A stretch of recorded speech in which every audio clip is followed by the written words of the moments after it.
What's going on, everybody? This is Dave from Post Rock Promo. I'm here with Ruame from Cadiz, Spain. Did I say that right?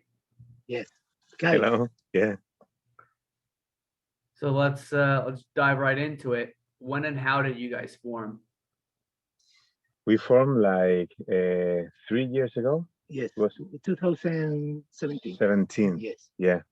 I was not in the original group, which was formed by Fleco, who is our bass player, and the drummer and the other guitar, who initially formed the band, and I joined like a couple of years ago as another with another guitar.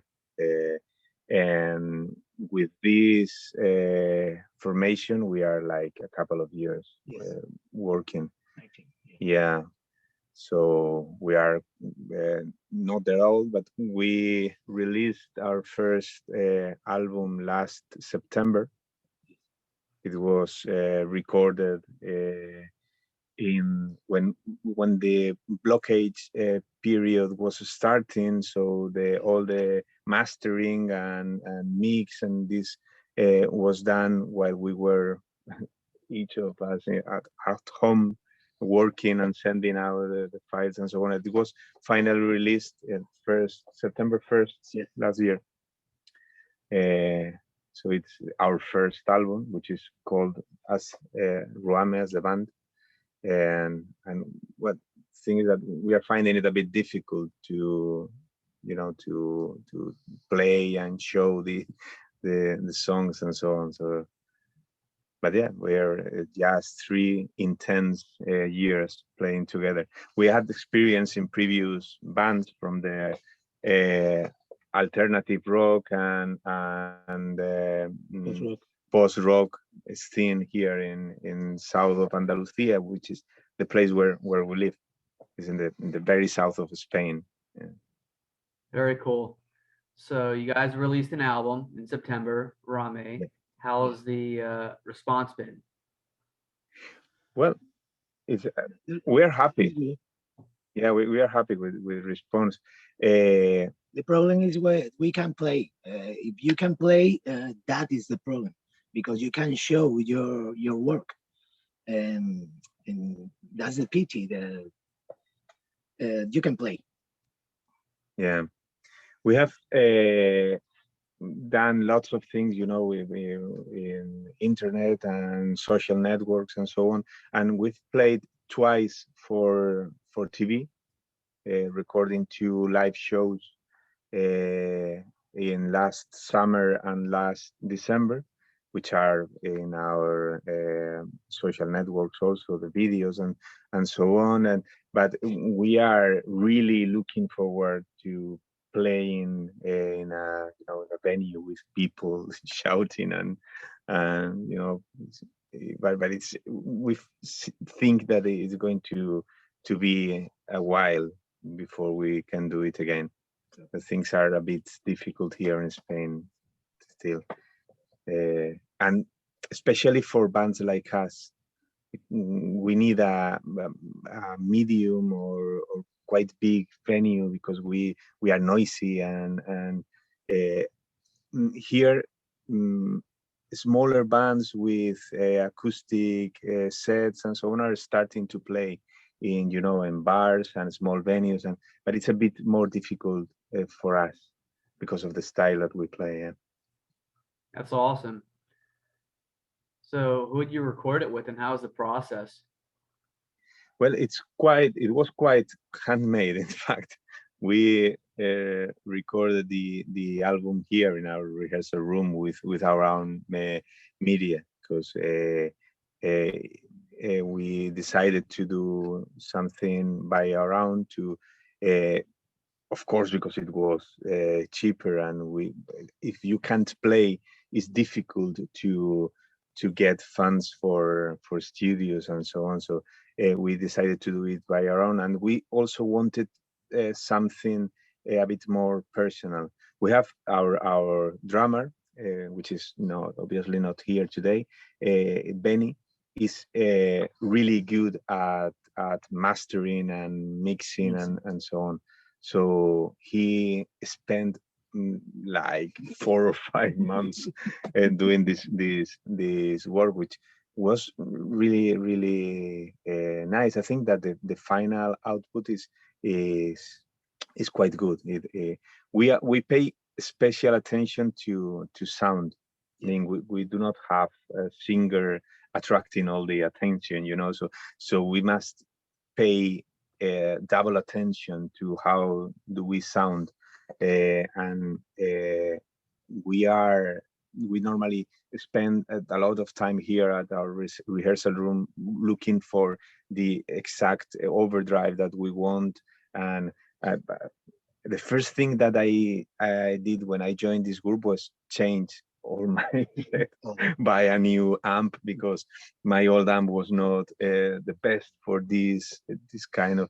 So we spent like 4 or 5 months mixing and mastering the final album. Yeah, Benny did almost the job, but it was this time when we were locked down here in Spain from last April to last summer.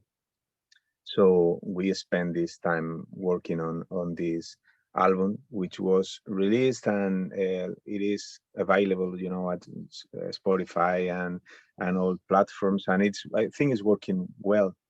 It's working well. So we had received some nice reviews from medias here in Spain, and we would like to thank you for the work that you are doing. It's always important, but at this specific moment is crucial for bands.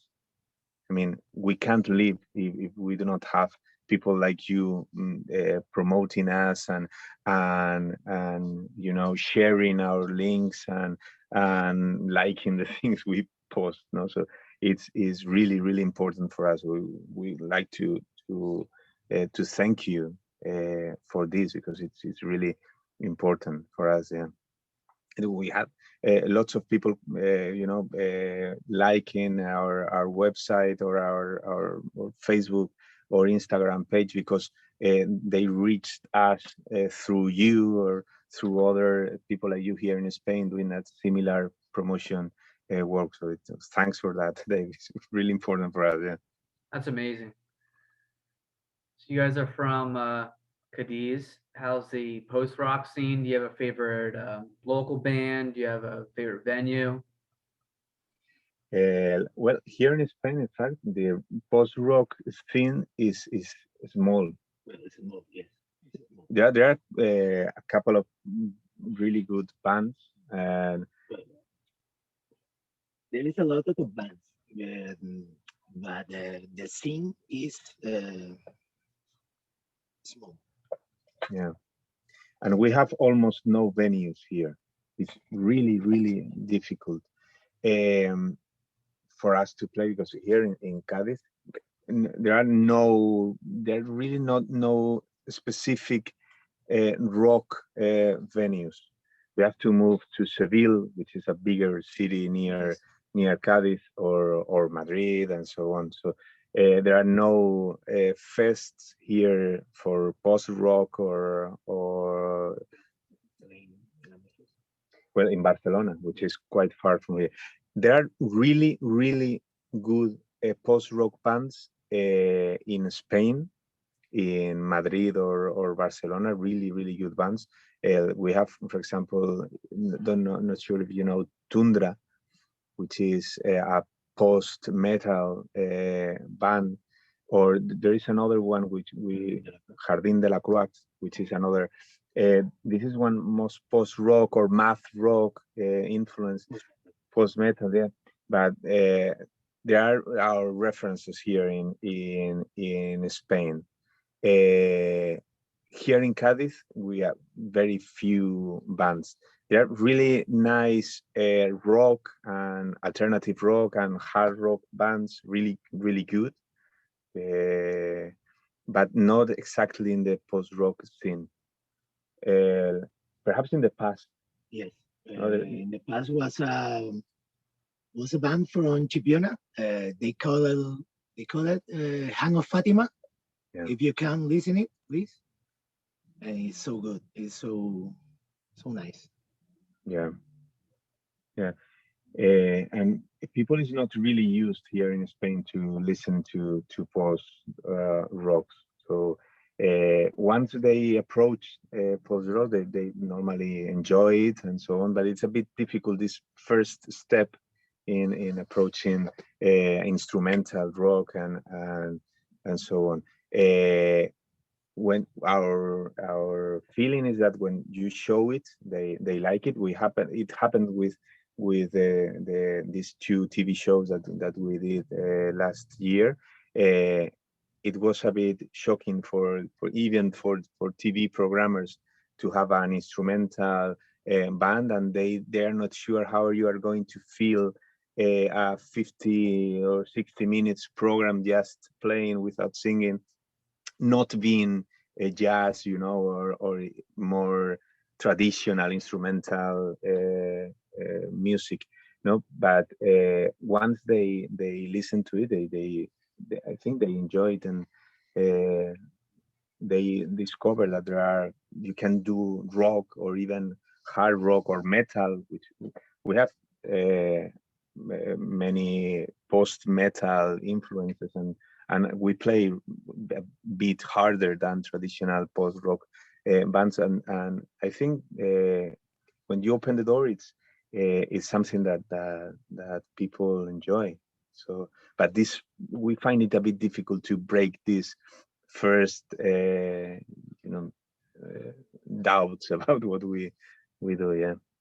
That's awesome that some of the non-music people over there are open to your music. Yeah, but I think it's difficult. Here in Andalusia, we have something which is a strong musical tradition, which is lovely. We love it, but it makes it a bit difficult for other styles, which is the flamenco music. With this southern Spain tradition linked to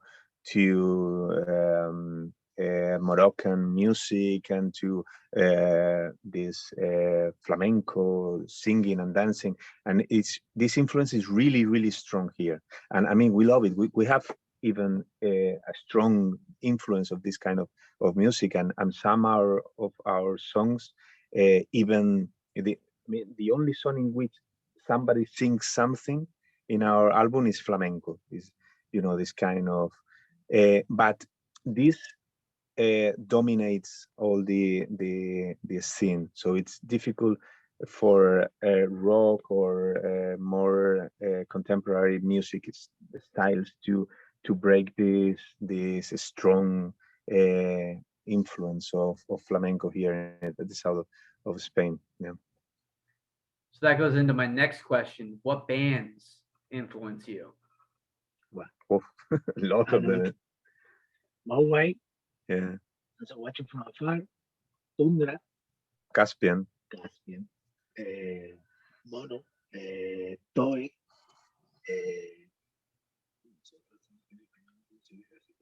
Yeah, we're talking. We are pronouncing it in Spain.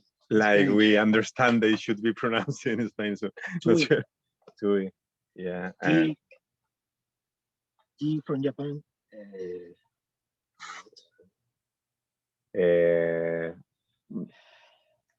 I listen to Spanish post rock. The last 2 weeks, almost exclusively listening to El Páramo, for example, which is really good band. Jardín de la Croix, which is another really good band here in Spain. Durga, which is a band from Valencia. And I know them. They're really good. Yeah, they're really good.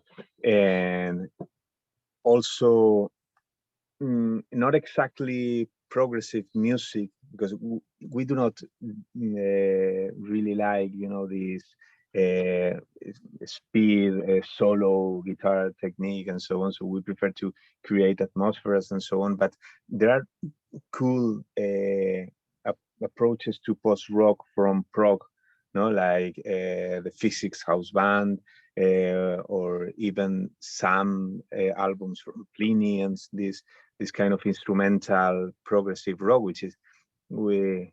And I like also post metal bands, and we have also influence from other styles different from post rock. I mean, we have in some of our songs and stoner touch. The other guitar player, because of the styles and the pedals he used and so on, has a really heavy and powerful sound, which remains to stoner music and so on. Even grunge. Mhm. Yeah, well, we started listening music at the early 90s, and with our rehearsal room is full of Nirvana and grunge influences, and I think it's somehow also part of our sound, the kind of distortions that we look for, and the sound of the bass. And mm, I think that we look for more than influence on how to build melodies and harmonies and so on. We always look for influences for looking for sounds. We try to introduce it. We think this is the part of our music that we find it a bit more difficult, is to integrate synthesizers and sound layers and so on. And we hear it how Mogwai, for example, use these layers and electronic sounds and atmospheres and so on. And we are always looking to the way to introduce it in our the things that we are doing now. That's what we are doing. As we cannot prepare shows because it's going to be difficult for us to play again. We are trying to build new things and new sounds, and building uh, something that I think there will be new Idea. songs soon, I hope. That's awesome. All right, so I'm going to ask you guys some non-music questions now. It's a Yeah, good way for me to get to know you. I did this with the other bands that I interviewed. Are you ready? yeah, sure. All right, first one, favorite sports team. Favorite person. I like football, soccer. I mean, we call it football, but no, not for me.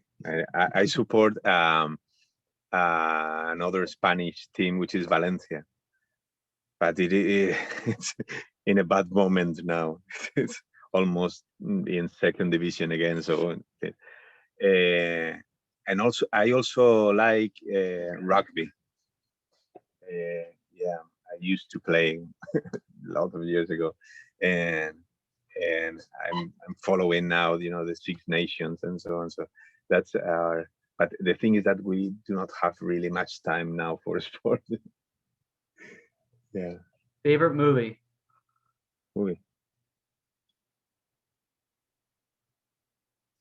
Breaking for a dream. I think it's difficult for me to say just one movie.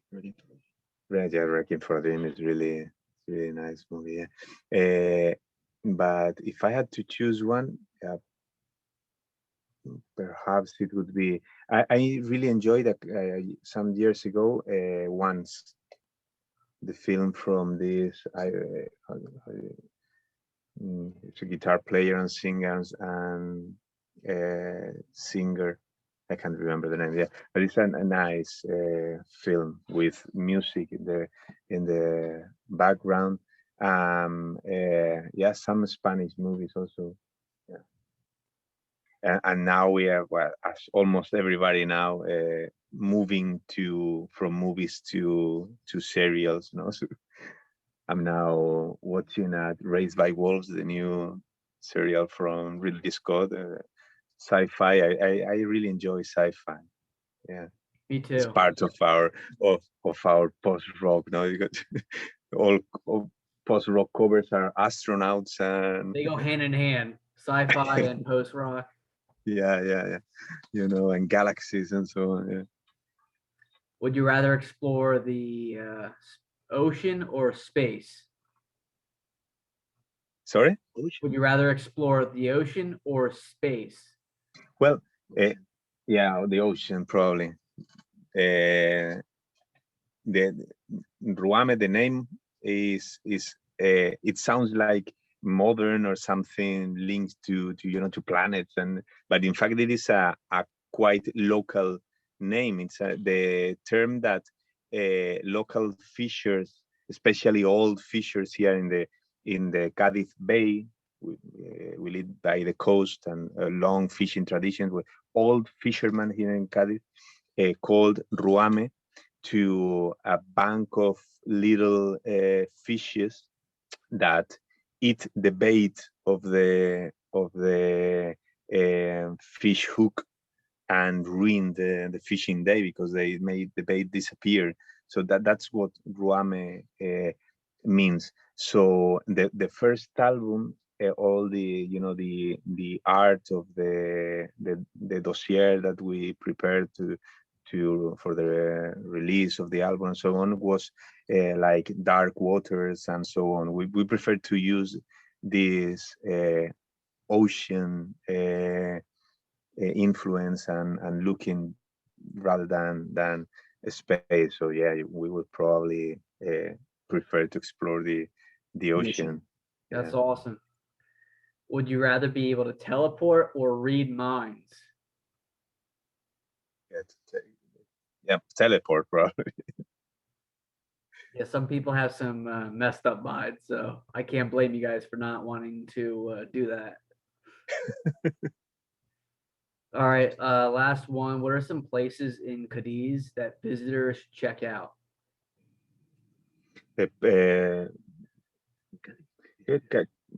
Cadiz is a quite mm, visited city. Is now starting to be quite well known because of cruises, because a lot of cruises reach here. And I mean, which places I think that you should not miss in Cadiz? Perhaps the beaches. Yeah, we have really nice beaches. We have something here in Cadiz which is a problem from everybody that try to visit Cadiz as a tourist, which is the wind. Is our the place where we live is really windy. So it has make the people not coming here as a tourism resort and so on. We have almost known big hotels and tourism attraction and so on. So beaches are almost free and from buildings and hotels and so on. So the beaches here are wonderful. Atlantic beaches with really wide tides and strong waves and a nice place. I think it's quite similar to the east coast of the United States, from beaches between Boston and New York. This area, the Cape Cod and all this is quite similar. That's awesome. Sandy beaches with a strong ocean. Yeah. So when I get over there, you can take me to the beaches. Yeah, sure. That's done. Come with us. Well, I really appreciate you guys coming on and chatting up a little bit. I really appreciate you supporting me in Post Rock Promo. Yeah, thank you very much again. There. Yeah. And I'll talk to you soon. Have a great night. Okay. Okay. Bye. All. Thank you. Thank you very much, Dave. Adios. Adios.